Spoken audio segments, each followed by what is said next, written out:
We are 4 minutes early, but I'm going to need that extra time. And if you have any questions, buddy, I've got your book up here. No, you ain't late. You're 4 minutes early. So first off, want to thank you. There's 22 of you here, which is great. We had 26 registered, and there's still time for some of them to come in. So thank you for having interest in this. This is by far my favorite thing to do, which is history. Doesn't mean I don't like preaching all that other stuff. But everybody has a wheelhouse, and this is mine. And so we're taking a little different approach. When you signed up, the title was Baptist History in the South. And as I began to write this curriculum, so in your book, all you have is this week's curriculum, okay? And then I'm going to write the other this week, and you'll have it. So I'll be giving you paper every week, and you just need to be responsible for putting that in hole punching, or I'll hole punch it for you, but you are responsible for putting that in your book. Here you go, brother. And let's make sure, Alan, can you hand him one of those extra papers? He'll need that. You got an extra? Oh, Alan got it. We'll use it for somebody else. I'll hand you the paper every week. You just put it in your binder. It'll be hole punched for you to be able to put in there. I am not using anybody else's curriculum. I have taken 3 levels of Baptist history in seminary, but I've decided not to use that because it's much more general. And so I've decided to focus on South Carolina. So if you wanted to focus on the South, sorry. We're focusing on South Carolina because South Carolina is the oldest state in the Union, or in the South, with Southern Baptist roots. So it makes more sense.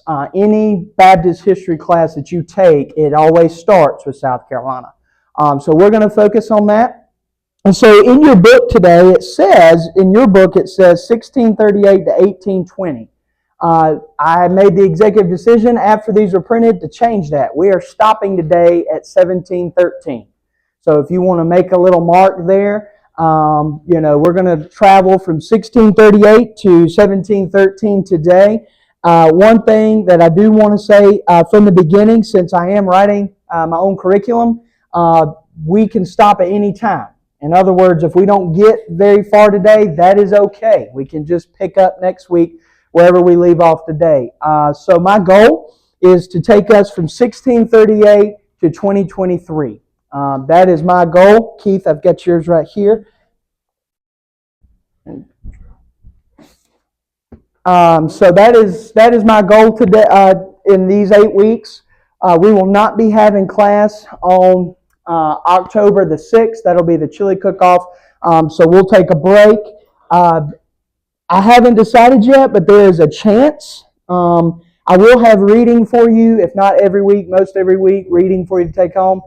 There's a possibility, I haven't decided yet, that I might give you discussion questions, and I would like you to come back to class to get ready to be able to discuss that. Because if you're taking this, you obviously have some interest in history, at least a little bit. And so, Dwayne, here you go. You give it. Is your name Crystal, right? No, you're good, and that's hers. So, yeah, we need that. Yep. Is that yours, Miss Debbie, right there? That one's not yours? Here you go, Miss Crystal. I think we got this one. Make sure, Dwayne, make sure you get this. That's your homework. All right. Yeah, oh, it is. So my goal, like I said, I'm taking you from 1638 today to 1713. One thing, there is no such thing as a bad question. One thing that I'm really bad about in teaching history is I get really lost in this stuff, and you might get confused. So I need you to raise a hand if you have any questions. I am not a historian. I'm not anything close to a historian. I would say Terry is much better in this field than I am. I'm just a student of it, and that's what we all are. And so I've been studying history since third grade, been studying Baptist history since eighth grade. So it's just a fun hobby for me. This is what I do in my free time. So I want you to ask questions, just in case you have any of those. So kind of the style that we're going to take today is we're going to answer 6 questions. All right, we're going to go through this with 6 questions. And as you have questions, just raise your hand for me. I'd appreciate that. But I do want to let you know a little bit about my goal in this. So my goal in teaching this is to give us a clear understanding of how Southern Baptists in South Carolina and the process that has developed through the years. In other words, who are Baptists? Why are we Baptists? Where do we come from? And a lot of Baptist roots originate in South Carolina. So that's why I decided to focus on South Carolina. Now, to go ahead and give you a disclaimer, we're going to talk about, we're not going to hit it today, but we are going to talk about some really heavy subjects. So I want all of us to act like adults when we handle these subjects. We have parts in our history that are really, really bad. And there's a lot of people that teach this stuff and they leave those bad parts out.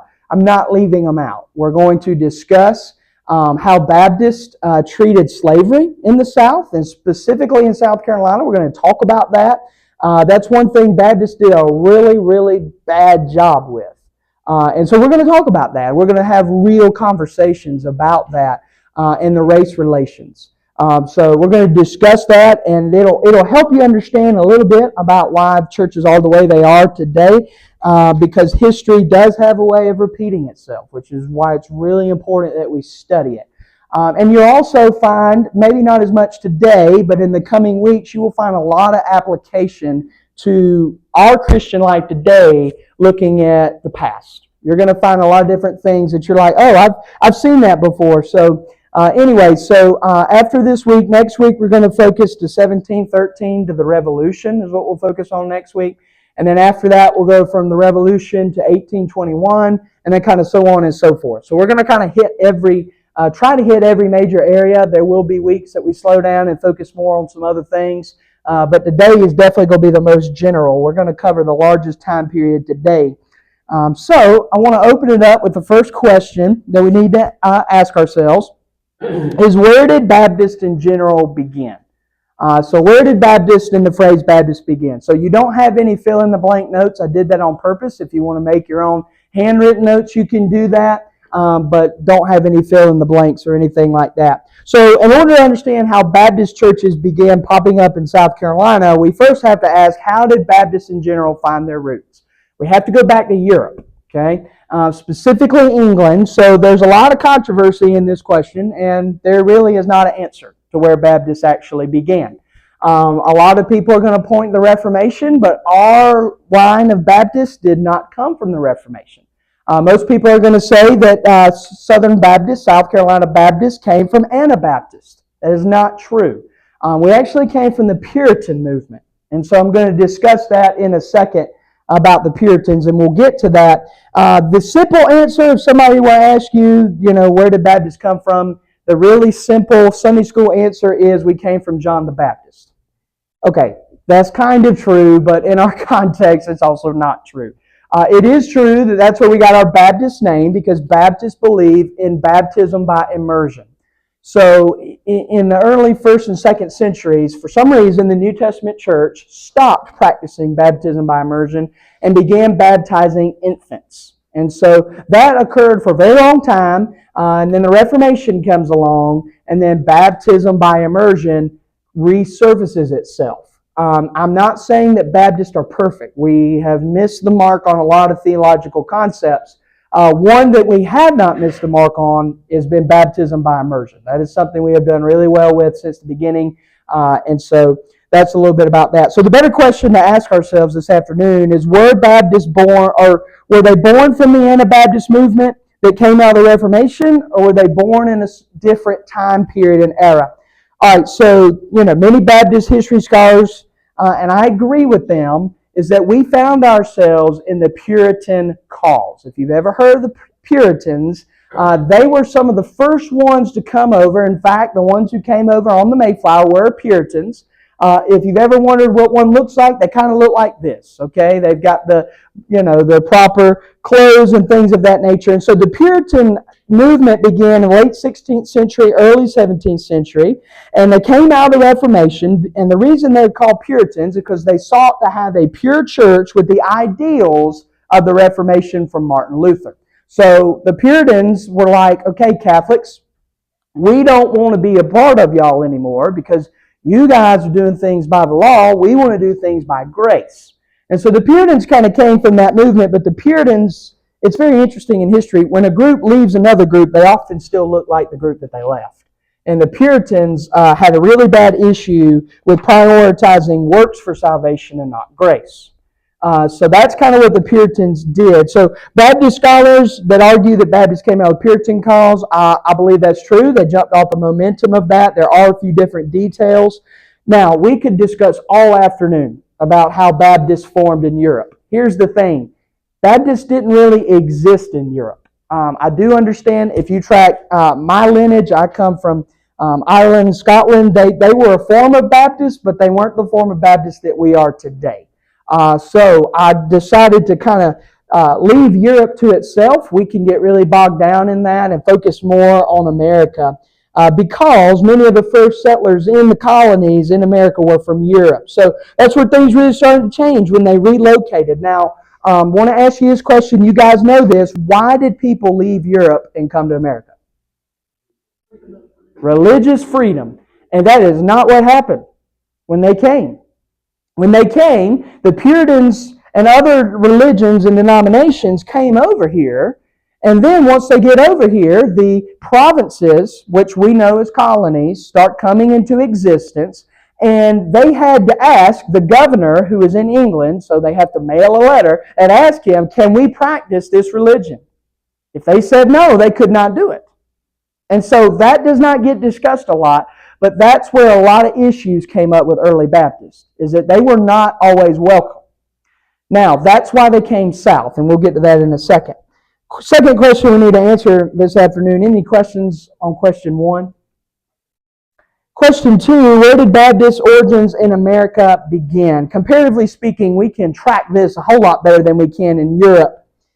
But since many of our Baptist ancestors came to America for religious freedom, from the uniformity of religion in Europe, especially from England, you and I could trace our roots in Baptist history to the early 1600s.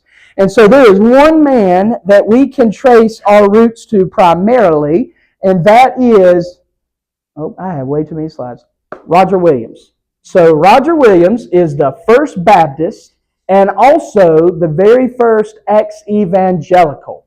What does that mean? He's the first person to call himself a Baptist in the colonies, and he's also the first person as he got older to say, I don't believe that anymore. So that was pretty common at that time. Somebody would come up with an idea based on theological doctrines and then later recant. So he is the founder of the very first Baptist church in America. He settled in Massachusetts. He became very frustrated with what he saw in the Puritan church in Massachusetts.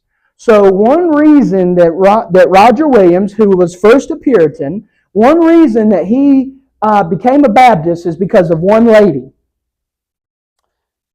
And her name is Anne Hutchinson. And so you have probably heard of her before. So he got very upset with the trial of Anne Hutchinson. Now this is where the Puritans and religious freedom, it gets really gray, where she doesn't have freedom like they said. So most historians are going to call Anne Hutchinson the first feminist in America. Now, it is not a feminist like you are thinking. So I don't call her a feminist because of my glasses. The reason that she is called a feminist is because she spoke out against the main doctrine of the Puritan church. That doctrine was that the Puritans taught that you were saved by your good works. And so Anne Hutchinson, in a worship service, stands up at the end of the worship service as the preacher is finishing and everybody's leaving, and she pulls out her Bible and starts reading Scripture, specifically from Ephesians chapter 2, that is by grace through faith alone. And she accused the pastor of that particular Puritan church for being just like the Roman Catholics in Europe. Because they, at that time, taught good works saved you. And so, long story short, Anne Hutchinson was cast out of the church. And not only was she cast out of the Puritan church, she was actually cast out of Massachusetts. She could no longer live there, according to the English government there at that time. And so she spoke out not just about that doctrine, there were other doctrines. So when we say feminist, I do not want you to think that I'm saying Anne Hutchinson was the first woman preacher. That is not true. She was not a preacher. She did not aspire to do that. She cared about biblical doctrine, and she spoke out about it, and she was cast out of the church. And so Roger Williams hears about this. Here's what one historian said. Gradually, the meeting shifted to critiques of Puritan beliefs about the covenant of works, the role of good works, and adherence to religious law and salvation. Hutchinson, like another man named Cotton, stressed salvation by grace alone. The covenant of grace is what it was called then. And she disavowed the Puritan belief that good works were a sign of God's grace. Soon her meetings became popular with men, very prominent men, and so they decided to kick her out of the church. And so ultimately that she was excommunicated and banished from the colony of Massachusetts. So from Massachusetts, she decided to go to Rhode Island. Her husband died in 1638, and then she would locate what is modern-day New York. Now, what is very interesting about Anne Hutchinson, a very, very interesting person to study. So she settles in a part of New York. Now, I need everybody to take your American glasses off for a second. New York was the wilderness at that time. It was not settled at that time. It was not what you're thinking. Now, there's a place in New York, and I'll try to get you the name of that. I think I've got it written down. But there was a place in New York where she lived at that time, and she actually, believe it or not, lived in the cleft of a rock. Okay, there's a big rock in this area of New York that she and her family lived in. And so this is one reason why her daughter was saved, and I'll get that to a second, not saved spiritually. So what ended up happening was she was killed in New York with her children. She had one daughter that survived in an Indian massacre. And so that area of New York at the time was a Dutch settlement, a Dutch colony. And so if you want to look it up, it's called Kieft War, Kieft apostrophe S. Kieft apostrophe S. Now, it's really not a war, okay? It's really a set of skirmishes. There's not much you're going to find about that. We really don't have many records because the Native Americans killed pretty much everybody. And so that rock that Anne Hutchinson and her family lived in, her daughter was the only surviving one, which is the only way that we know that she was killed by Native Americans. Now, Anne Hutchinson is not only called the first feminist in America, which I don't agree with, but she's also a part of what some historians call the very first conspiracy theory in America. Now, I'm not into conspiracy theories, but I do want to tell you what the theory is. I do not think it's true. I think she was killed by Native Americans. Nothing more than that. It's very common in that time, especially in the 1600s. The conspiracy theory is that there are the early Baptists, and so Baptists have been bad about spreading rumors for a long time. The early Baptists say that Puritans dressed up as Native Americans and killed her. That's the conspiracy theory. I don't think that is legitimate, but that is what they say. So if you ever hear the first conspiracy theory in America, there it is. It has to do with this. Any questions on Anne Hutchinson? It's a very interesting story. All right, now let's go back to Roger Williams. We're not done with Mr. Williams, so we need to go back to him. So he leaves the Puritan cause. He believes and agrees with Anne Hutchinson. And so because of that, he found himself heading south in what a place would be called modern-day Rhode Island. And so once in Rhode Island, he founded his own town and his own province and became the founding pastor of the very first Baptist church in America. Now, if you are wondering, it's 2024 and the name of our church is First Baptist Church of Gaston. This is where that originated from. Roger Williams is the reason when you go to a town and there's a First Baptist Church of such and such town. He didn't know what to name the church, and it was the very first organized Baptist church in America, so he named it First Baptist Church in America. That was the name of it. And it was probably, that's really original, right? And so he did that in Providence, Rhode Island, and there's debate on whether that was 1638 or 1639. I'm going to go with 1639. as when that occurred. But anyway, so he founded that. And so what is so interesting about Roger Williams is that while he is known as the very first Baptist in the Americas, in the colonies, it's very ironic because he doesn't stay a Baptist for long. Just a few years after the founding of this First Baptist Church in America, he decides to recant his beliefs, and he defines himself in letters to his friends as a seeker of the truth, and decides that there was no actual true church. And so Roger Williams is the first Baptist and the very first ex-evangelical. I'm not giving you a test, but if I was, that would be one of the questions you would have. He was both. He was the founder, but he was also an ex-evangelical. So he decided to leave the faith.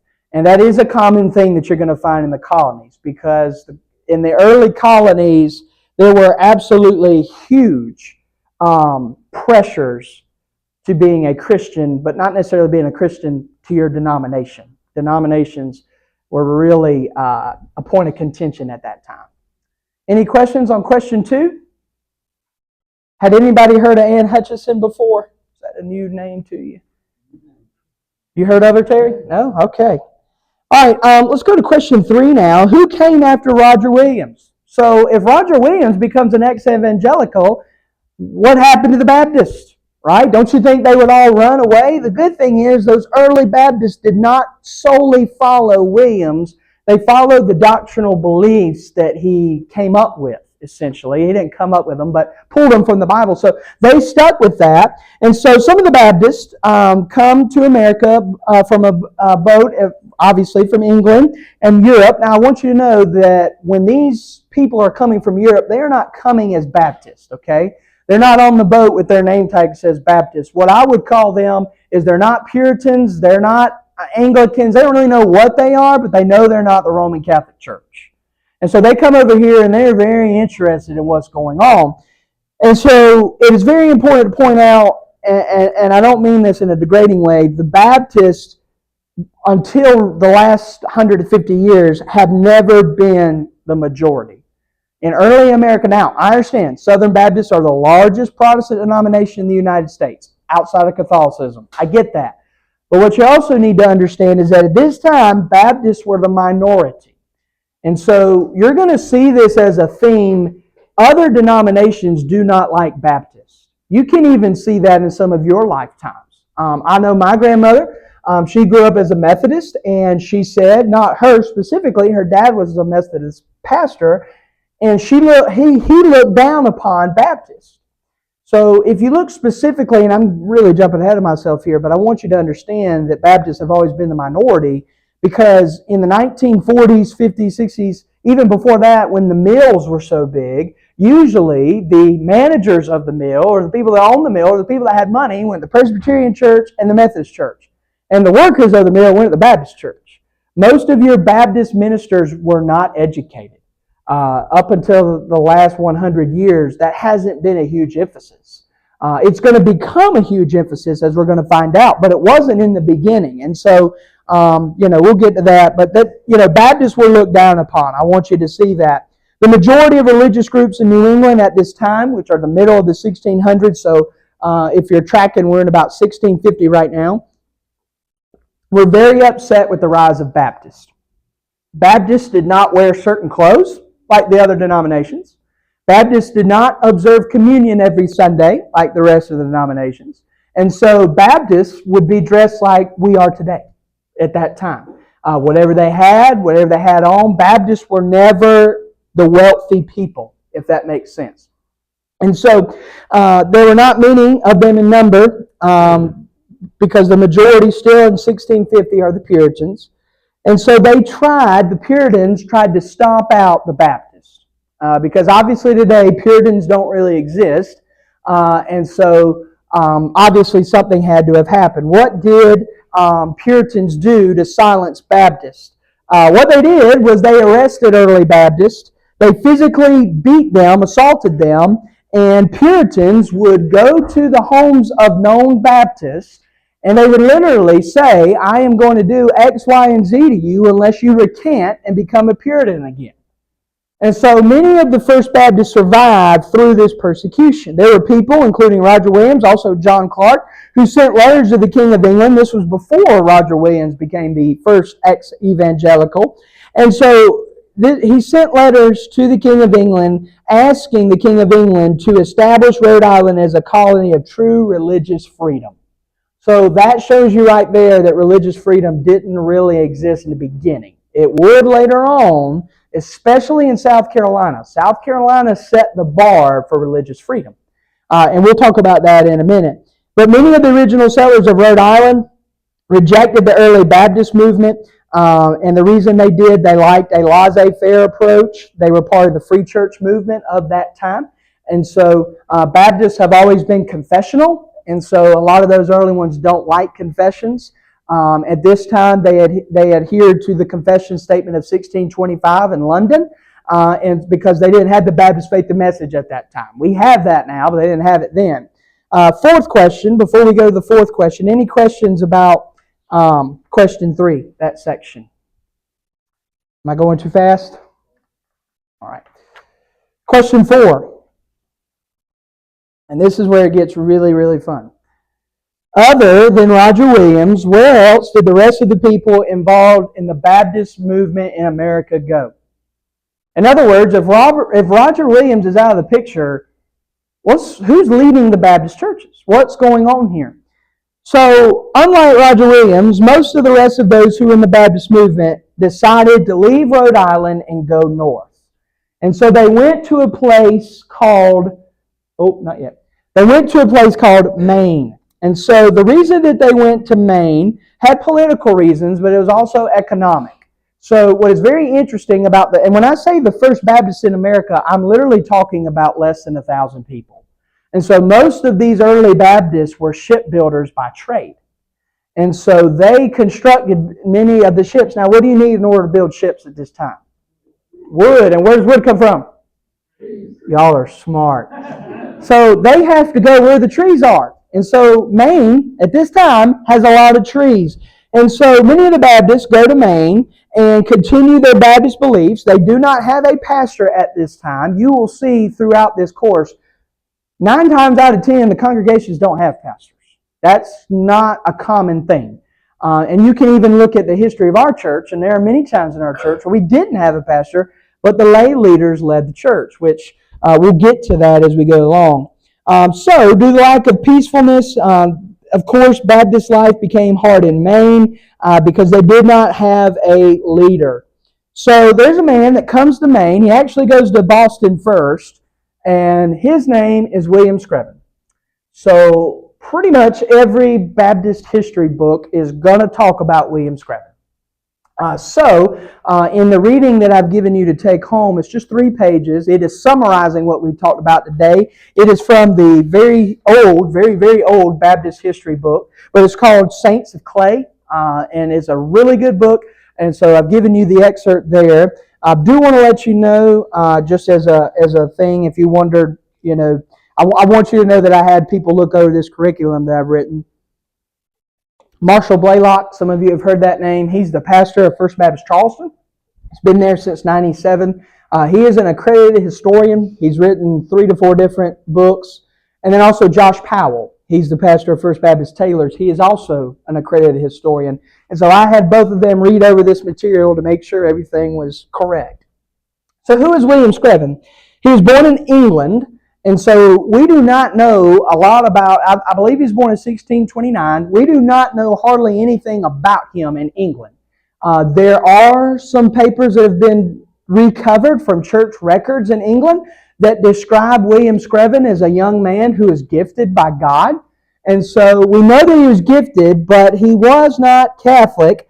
And so he was led to Christ when he got to America. He made a profession of faith and was baptized in a Baptist church under the leadership of Reverend Thomas Collier.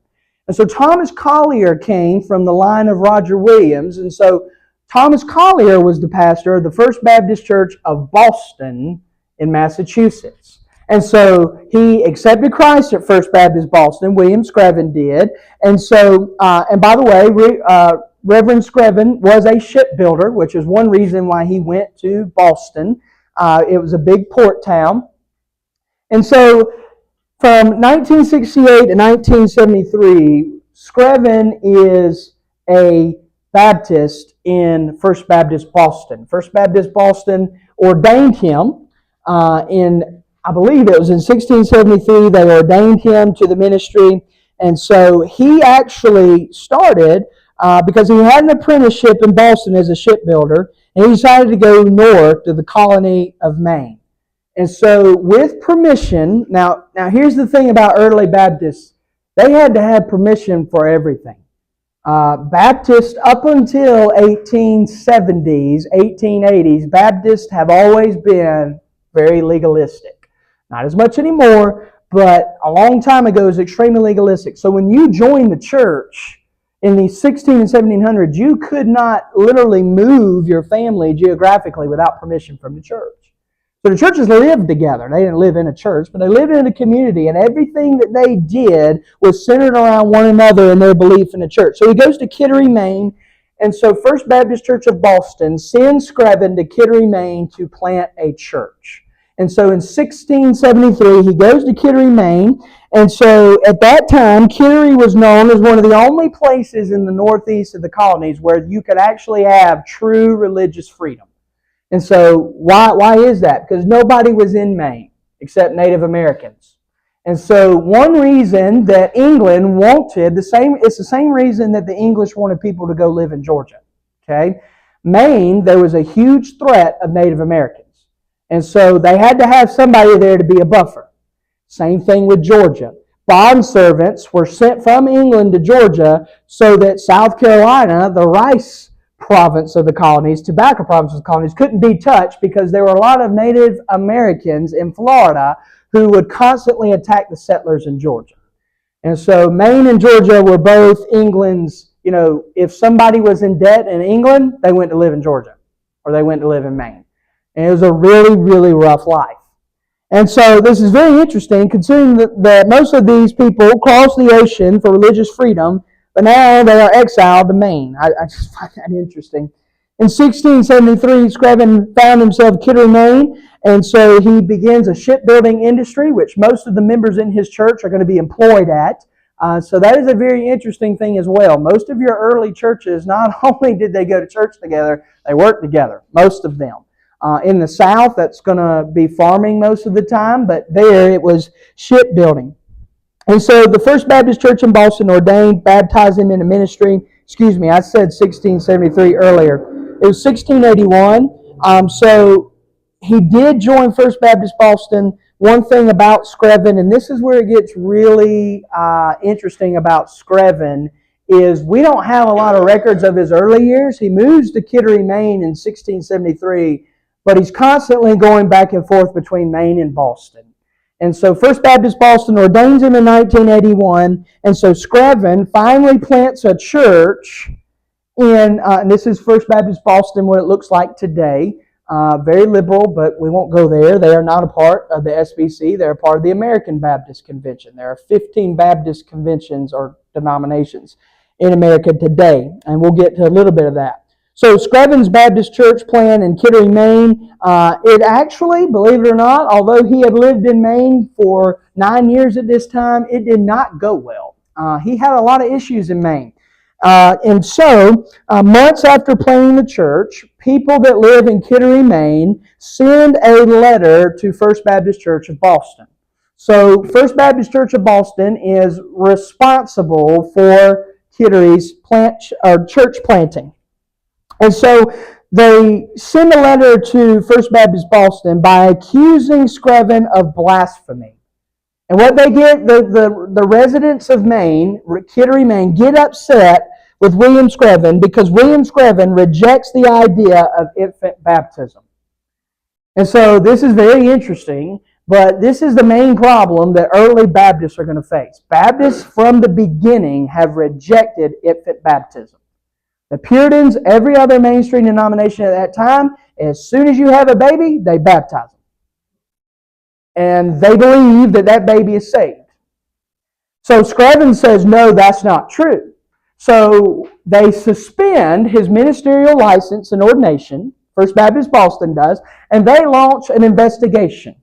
We would call it a task force or something of that nature. So they get upset, they complain, and so First Baptist Boston did an investigation on the matter and did not find any issues to expel him or them as a Baptist church.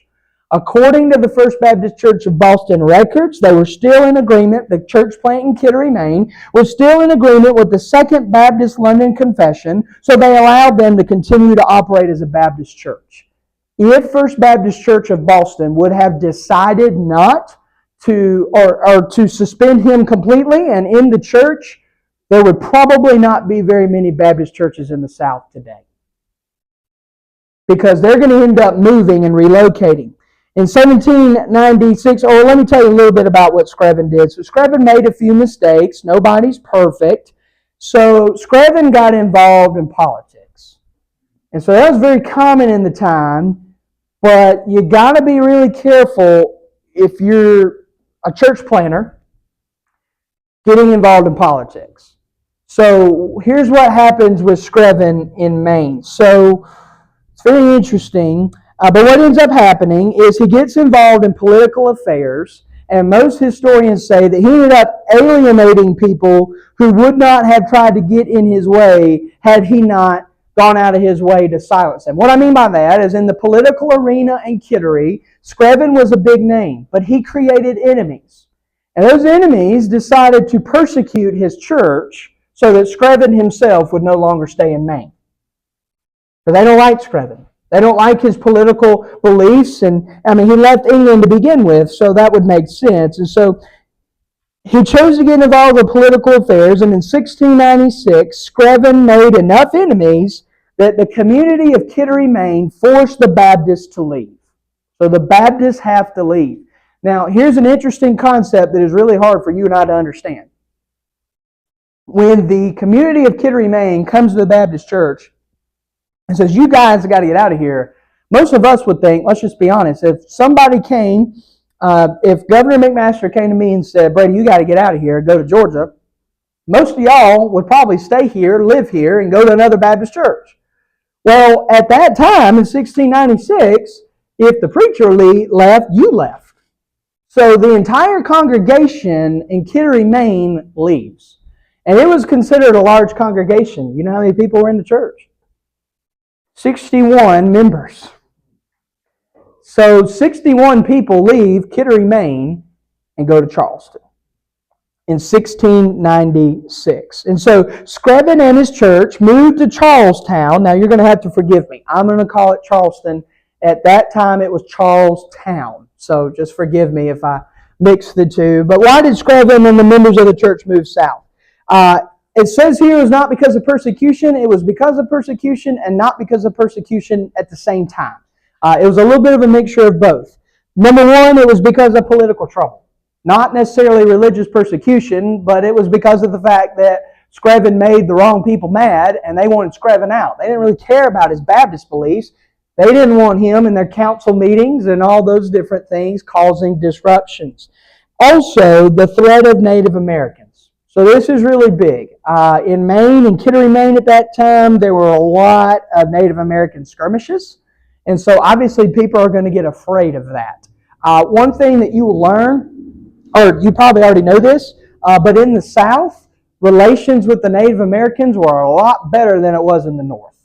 The North, the Native Americans and the settlers were very, very hostile towards one another.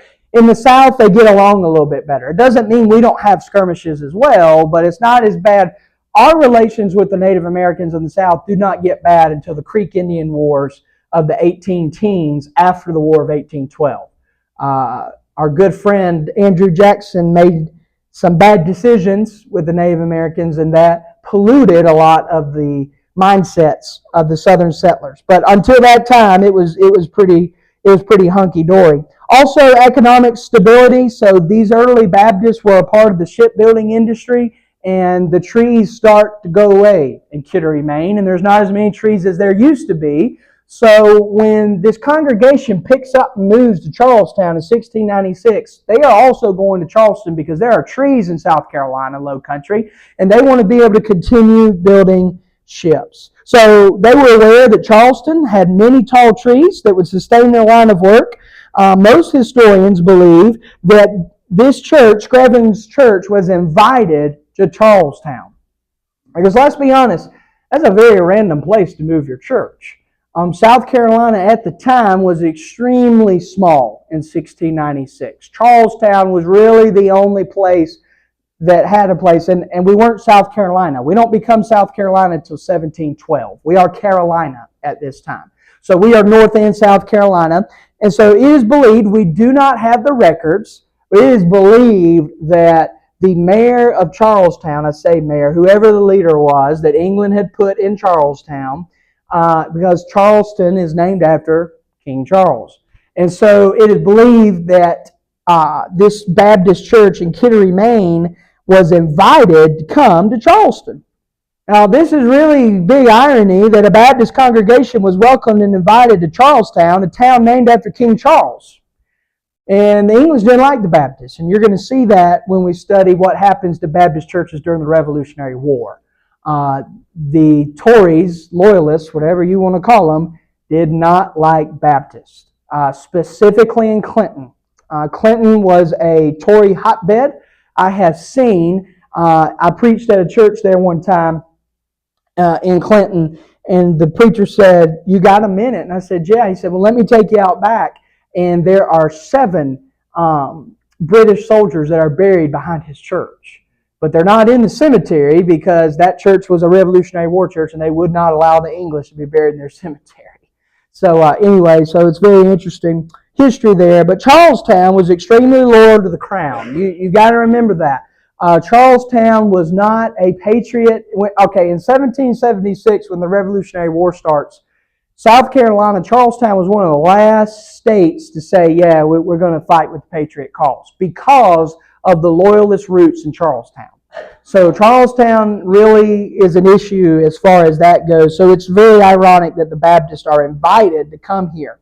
So the main religion in Charlestown at the time was Anglican. All right, so they were primarily Anglican. Now, the early leaders of Charlestown, from their beginning, wanted religious diversity in Charlestown.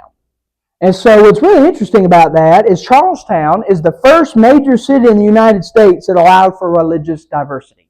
Like truly, actually allowed, meaning you could have different churches of different denominations on the same street. So ahead of that time, that was completely unheard of.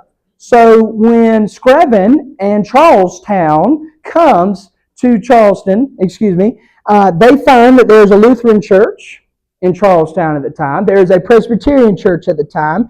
The oldest Jewish synagogue in the South was there at that time. And then a French Huguenot church was there. And now the Baptists come to the party. So the Baptists come to Charlestown. And you need to remember that Baptists are still looked down upon. Nobody wanted them there. We really don't know why they got invited. It really doesn't make sense. I'll tell you why they got invited. God had a plan. That's why they got invited. But it's important to see that the founding leaders of Charlestown at this time placed all religious entities on Meeting Street. So if you go to Charleston today, most of the original churches are all still there on Meeting Street. Now here's something I want you to notice about it. Oh, not that. Here's something I want you to know about it. So they welcomed the Baptists, but they still insulted the Baptists when they came to Charlestown. First Baptist Church of Charleston is the only church on Meeting Street whose front of the church does not face Meeting Street. They have a driveway to it, but the church is backwards to Meeting Street while every other church is facing Meeting Street. So the leaders of Charlestown said, Screven, if you want to come, you can come, but you have to build your church facing the opposite way because we're going to invite you here, but we really don't want you here. So everybody else, they're in front of their churches, the Jewish church, the Huguenot church, the Presbyterian church, Lutheran church. The front of their church could face Meeting Street, but the Baptists had to have the back of their building facing Meeting Street. They were given driveway access, but they weren't given the same privileges of everybody else. And Screven says, I don't care, we're getting out of Maine. So he leaves, gets out of Maine, and they come to Charlestown. And so I talked with Marshall Blaylock this week, and still today, First Baptist Charleston is the only church on Meeting Street that all they have is a driveway to Meeting Street. So, they're still not happy about it today, but anyway. So, question 5. Any questions on question 4 and how Baptists got to Charlestown? Am I boring anybody? All right, question 5. What happened to First Baptist Charleston in the first years? The early church at First Baptist had really mixed different Baptists. So we're really going to get into this next week, but we're going to get our feet wet with this idea this week.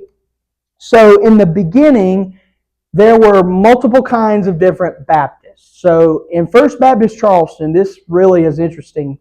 So William Screven is going to die in 1713. And after he dies, they go without a pastor for a long time until Oliver Hart comes. And we'll talk about Oliver Hart next week. We're not going to get into him this week. But after Screven dies, the General Baptist and the Particular Baptist split Sundays. The General Baptists will worship on the first and third Sundays, and the Particular Baptists are going to worship on the second and fourth. Now, separate Baptists, they didn't associate with either one of these two, and I'm going to explain these two in a second. They didn't associate with either one. The separate Baptists are in North Carolina, and we're going to talk about them next Sunday, how all three of these are going to merge and become Baptist as we know it. So, as far as General Baptists were at the First Baptist Church in Charleston, and so were Particular Baptists. Don't look at you can look at your book because it doesn't really answer this question. What do you think separated, I'm looking for one particular thing, what do you think separated the General Baptist and the Particular Baptist from one another? What do you think the General Baptist believed? So they believe more in the general atonement. Okay? So to put it in our terms, the General Baptists are non-Calvinist. The Particular Baptists are flaming Calvinists. Okay? And so what ends up happening is they decide that they can't worship together after Screven dies because Screven was a big unifier. He was really good about unifying the church. So from 1696 to 1713, Screven leaves the General Baptist and Particular Baptist to still worship together. So the Particular Baptists were very, and I say in your book, What We Believe Today, you need to take that out. I read some more about it and found out that wasn't true. Particular Baptists are more what you would call today as Reformed Baptists. We are not Reformed Baptists. We are definitely more on the General Baptist. And what I mean about the general atonement is that we believe that people can choose to accept Christ. These Particular Baptists believe that certain people were predestined. So the whole Calvinism argument has been going on for a very, very long time. And there was an issue there in Charlestown. So the separate Baptists are going to pop up later on, but not at this time. So in the beginning, the General and Particular Baptists in this church decide to get along, but they don't do it for very long because once Screven dies, they get upset, they get their feelings hurt because we're Baptists, and if you look at our history, we've done that forever. And it's not a good thing, but that's kind of what we've done. And so one thing that really makes First Baptist Charleston and William Screven incredible is that early on the church was able to stay united under the influence of William Screven. And so history describes him, William Screven, as an incredible orator, as an incredible preacher, and very, very gifted. And for his era, he was extremely theologically sound. If William Screven were here today, we probably wouldn't invite him to preach our church. And the reason being, I'm saying he's a great person, William Screven didn't have education. And so education it was non-existent for Baptists at this time. They did not have institutions that they could go and be taught. And so, I would invite him to preach, but what I'm trying to say is I don't think a lot of people would because he wouldn't be what we would think of today as a preacher, right? So that's just something to think about. Because in South Carolina at this time, if you could read, that was a big deal. So that's kind of what was going on here. So what separated Screven from other denominations? So we know we've got a lot of denominations in Charlestown at this time. Why are Anglicans, Lutherans, Presbyterians, even Methodists. Why are they all minorities to Baptists now in South Carolina? The reason that has a large part to do with Screven's vision. And we have to realize that. One thing that Screven really taught and preached to his congregation, and what kept the particular and general Baptists together during his lifetime, was his focus on missions. So Screven was really, really big on missions in First Baptist Charlestown. So there are settlements that start to pop up between 1696 and 1713 along the Ashley River. And so all these little settlements start popping up. And so what Screven decides to do is he takes the 61 members that he has, and they start evangelizing down the river during the week.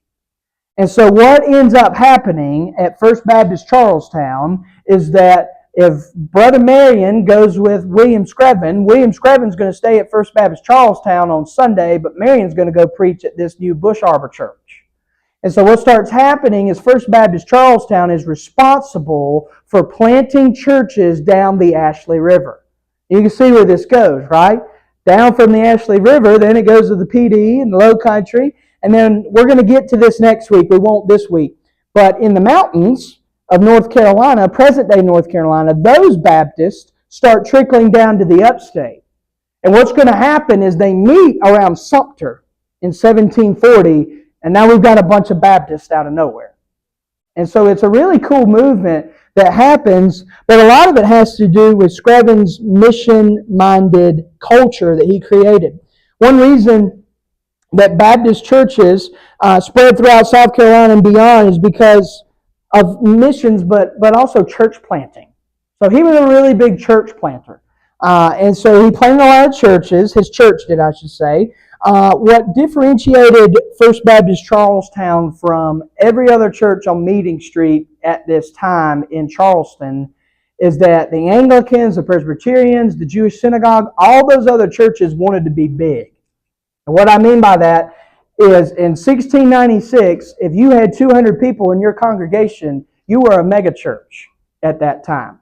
And so William Screven takes a different approach that he got from Acts. And he says, you know what? I don't want us to be big. I want us to go to places where the gospel is not. And so because of Screven's mission-mindedness, all of our heart is going to come along, and I'll get to this next week, but he's going to come along and he's actually going to start evangelizing Native Americans. And so Baptists were actually the first religious group in America to actually see Native American converts. And so we'll talk about that next week, and we'll get into that. There are 3 churches that were planted in the 1720s, 30s, and 40s that were planted in the Charleston area that are still there today, that were planted by First Baptist Charlestown. First Baptist Charleston is the mother church of all Baptist churches in the South. There's really no way around that. They started what ends up happening in 1821, and we'll get to this 2 weeks from today. But in 1821, there starts to be a lot of Baptists. And so Richard Furman comes along. If you've ever heard of Furman University, it used to be a Baptist school. It's not anymore, but it was named after Richard Furman. And so Richard Furman comes along and says, hey, we got to do something. They create a convention, and they found the South Carolina Baptist Convention, the first state convention in the United States of Baptists, and they base it upon missions. So when we talk about missions in our church, when we talk about Annie, Lottie, and Janie, and all those different offerings we do, when we talk about cooperative program, that is what has always separated Southern Baptists from every other denomination, is our stance and our strategy on missions. And so that goes all the way back to William Screven. William Screven was big on that. He was really big on church planning. Screven never focused on First Baptist Charleston being a big church. And believe it or not, our church is larger than First Baptist Charleston. That might surprise you. But First Baptist Charleston averages 120, 130 for Sunday morning worship. Because they've always focused, but they give a lot more of the cooperative program. Because they have always been huge on missions. And Marshall Blaylock is still that way today. And so the other churches in Charleston wanted to be big. Screven wanted to be small and go other places. So he was the pastor there, had a huge impact, and died in 1713. We do not know how he died. I mean, he was kind of old at that time. lived really long for his era. So missions really mattered to him. And so I do want you to see today, I want you to remember about William Screven that church planting was his heartbeat. And when I say church planting, it's not like they planted a building or built a building and said, oh, we got a church. No, it was a community of believers. Okay, they didn't have money to build wooden churches. They would literally meet in bush arbors. They would meet in swamps. That was extremely pretty typical of the Ashley River churches at that time. All right, last question. I'm going to kind of give you some nuggets to think about what we're going to do next week and just kind of summarize and wrap up. What did Baptist spread throughout South Carolina in the years leading up to the Revolution? So we're going to focus on this more next week. I'm just going to hit the surface to try to give you a little mint in your mouth to want to come back next week. But Baptists did start to spread through the Carolinas. South Carolina and North Carolina became their own separate states in 1712. Prior to that time, it was just Carolinas. And so while First Baptist Charleston is where Baptists learned and caught on fire, it is not the only reason that Baptists start. You're going to see in the 1740s, and we're going to talk about Oliver Hart next week and how he had a big part of this. But Northern Baptists start to come down because they start to feel the religious heat in the north. And so in 1740, we're going to really talk about this group next week. But in 1740, there's a group from a Baptist church in Philadelphia. Philadelphia was a Baptist hotspot, so to speak. And so there's a church that comes from that church, or that association, and they call themselves the Welsh Neck Baptist Church, and they settle in the Low Country, and they are still there today. That is also why you have the Welsh Neck Baptist Association. So you have Welsh Neck Baptist Church and Welsh Neck Baptist Association, two different things. But that church is still there. Yes, Screven Baptist Association, yep. That's Charleston Baptist Association. There's a lot of things named after Screven, Oliver Hart, and Richard Furman in Baptist life. Those three names are really, you see stuff named after them all the time. So in the middle of the 1700s, you're going to find a growing number of Baptists across the Carolinas. That really starts to take flight. You don't really find Baptists in any one general pocket. That is what differentiates Baptists from every other denomination at this time, is that Baptists are not solely in one area. They move and they start spreading. And that's why Baptists start going across the country and or the state and ultimately the country. One thing that really led to the growing number of Baptists in the South, we'll talk about this next week in pretty good detail. George Whitefield is going to come to Charleston in the 1740s. If you know who George Whitefield is, he was the great preacher of the Second Great Awakening. He's going to come to Charleston. He's going to turn it upside down. And a lot of people are going to go to his revival meetings, and they're going to be of other denominations, and they're going to realize, oh no, we're not doctrinally sound. The Anglicans, the Presbyterians, whoever. And so they're going to jump in on the Baptist train, and that's going to cause the Baptists to grow even more. And so Richard Furman is a young man at this time. Richard Furman also fought the Revolutionary War, and so we'll talk about him a good bit.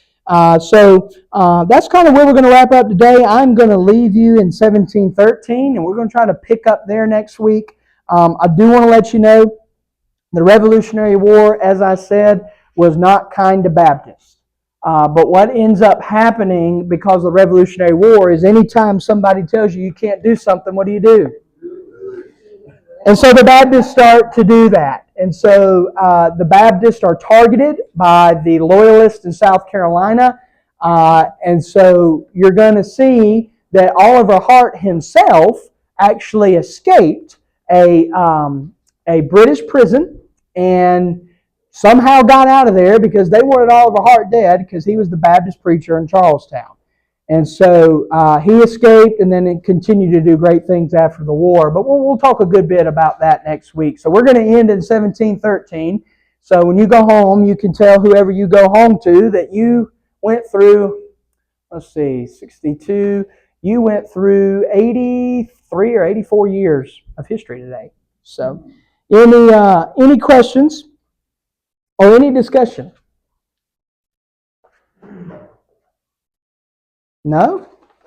I got one. Yeah. What was that Anglican religion? Anglican?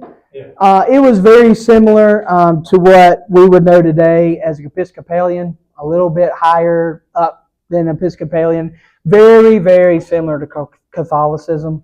Very similar. They're in the same category.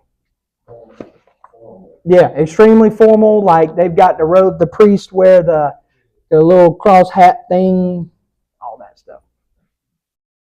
Any other discussions? Anything? Tell me what surprised you. What surprised you today, Chase? I had no idea that First Baptist Charleston was the mother church for Mm-hmm. the entire South. Yep, First Baptist Church in the South. If you ever go to the South Carolina Baptist Convention meetings, Marshall Blaylock is the chairman of the history committee for our convention. He comes up every year and tells a really moving story. I'm not going to tell you what it is because I want you to go to the convention and hear it yourself. But he says very moving spill about that and how Baptists prevailed. And Josh Powell has said many times that he can't wait to get to heaven to talk to William Screven and say, "Hey, buddy, look what happened." Because, Screven went through a lot. Not just him. Anybody else? One thing I want you to see as a point of application. Do you see how seriously these early Baptists took their faith, but also their church membership? One thing that we're going to talk about in this class later on is church discipline and how the churches were, I think they were over the top with church discipline at that time, but it was because they cared that much about their membership. The church was their everything. If they couldn't be in a church, what else would they do? Was their mindset. And we don't have that mindset today like we should.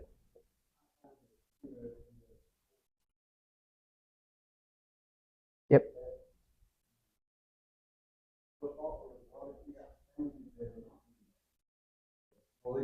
Yeah.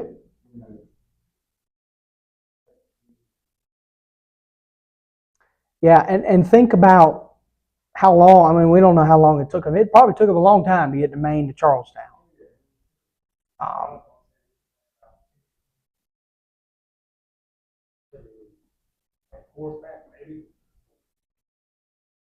Yep. Yep. Yep. No, they didn't have no I-95. No, one of the most interesting things I found in writing this week was that First Baptist Charlestown, even to this day, is the only church on Meeting Street that doesn't get to face Meeting Street. Kind of petty, but Can I change it today? It's a new era. No, there's all kind of. I did talk with Marshall Blaylock about that.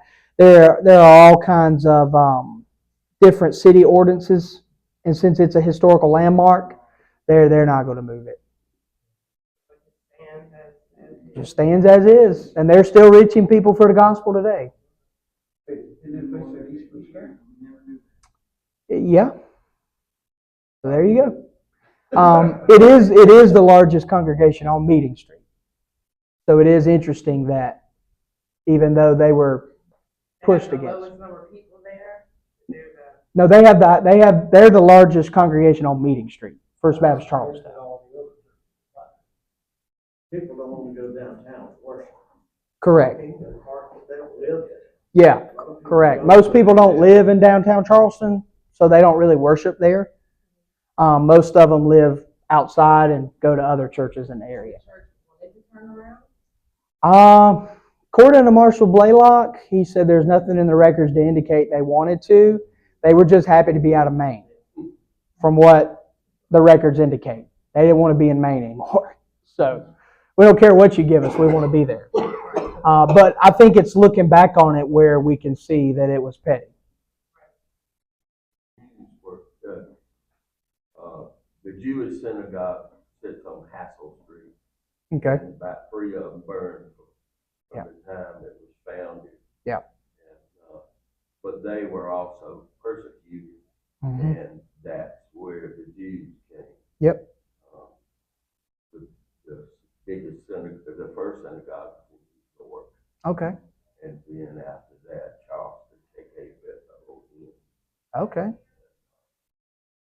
Because the British are going to burn Charleston in 1781, I think.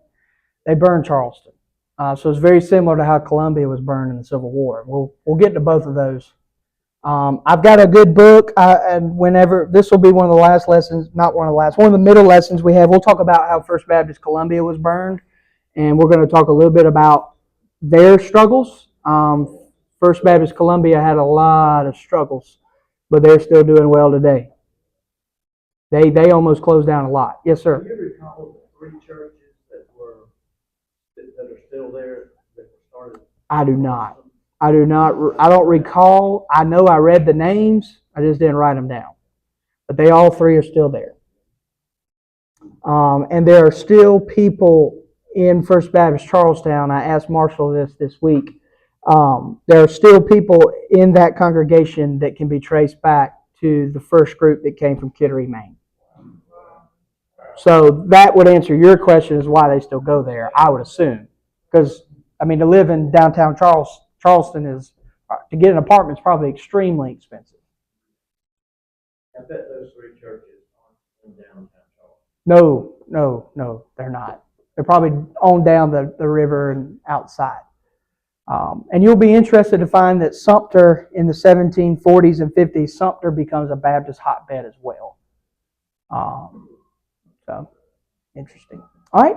Any other things? I love the discussion. That's my favorite part. High Hills of Santee Church still there. Yes. You can go see it there. On the way to Marlboro County. Yep. Now, I'm pretty sure I think that was one of the three. Yeah. Richard Furman, yeah. Yeah, Richard Furman was, we owe a lot of who we are today because of Richard Furman. Now, Richard Furman had some things that we don't agree with, and we'll talk about that. All right? Everybody good?